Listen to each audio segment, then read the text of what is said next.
Alright, here's a dry fit. It's really funny, this camera just does not pick up the red very well in this Padauk. A little bit there. That's about as red as it actually is, so if you're all wondering.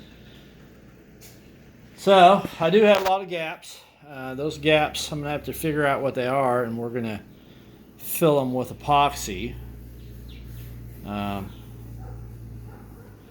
when we get done. But it's less epoxy than this whole thing had been. This piece right here now is 3 inches thick. So I've got 3 inches thick, 3 layers of pine, and 1 layer of this fancy Padauk for the top.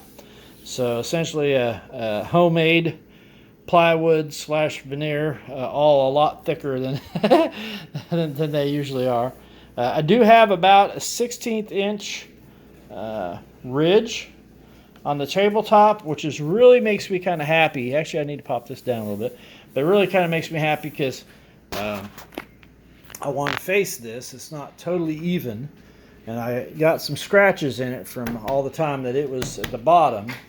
But this is going to be the tabletop, and so I want to essentially take about 1/8 of an inch off this edge.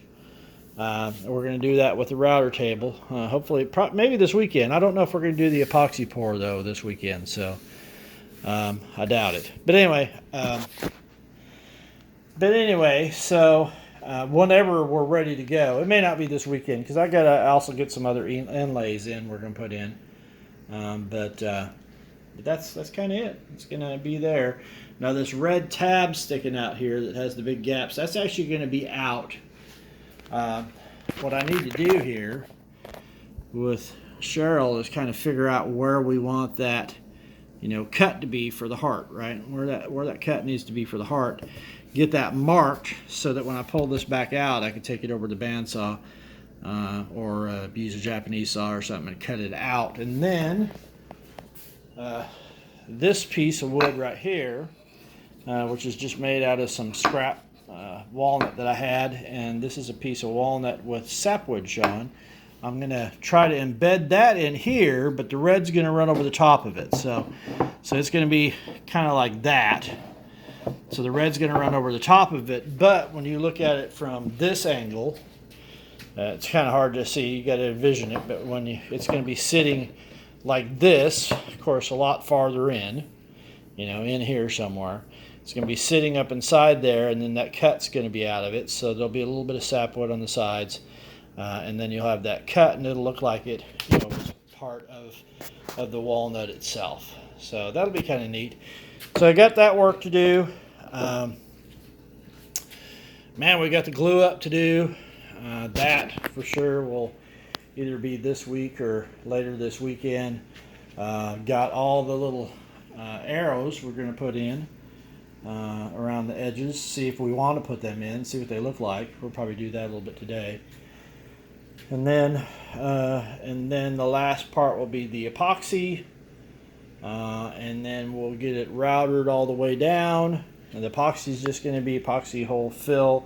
I think we're just going to do black, unless we decide on something else. I'm going to get that big hole cut out, but I still have a pretty good gap there. But we'll get that epoxy all in and get some of these major holes filled in, like this one over here, and get some of these big bug holes filled in. So you got that one there and stuff. So we'll get that all done and go from there. I really like it. Look how pretty this is. That's just one coat of Osmo. Got a little bit of Osmo over here that I kind of tested out a little bit, so you can kind of see kind of what it looked like. Again, I'll end up putting probably 4 coats Osmo on here. There'll be a lot of work on it, but at the end it'll have 4 coats Osmo, 2 coats done, and then I've got a buffer over here. Even though this is satin, I got a buffer over here that I bought, so we'll hit it up with a polisher, polish it all up so that even with the Osmo, even though it's satin, if you look down the edge, you might still see some reflection on there. So that'll be kind of neat. And then I've got to build a base. So once I get it done, I got to build a base for it, which I got the legs way over there. work to do on those. Got to get the apron made, and the base is all going to be wood, not metal. I see so many people put metal bases on these, it freaks me out. But anyway, it'll be wood, not metal, and it will be made out of poplar and painted black. So that'll be painted black. And then we did talk about, you know, I don't know if I'm going to do an OG on the edge of this or if I'm just going to do a round over. I'm certainly going to do a round over on the bottom. I may do an OG or just keep it simple and just do a round, half round, or quarter round, I guess I should say, on the edge too. But I don't want to really do that until I get it faced. So that'll be like one of the last things we do. So fun.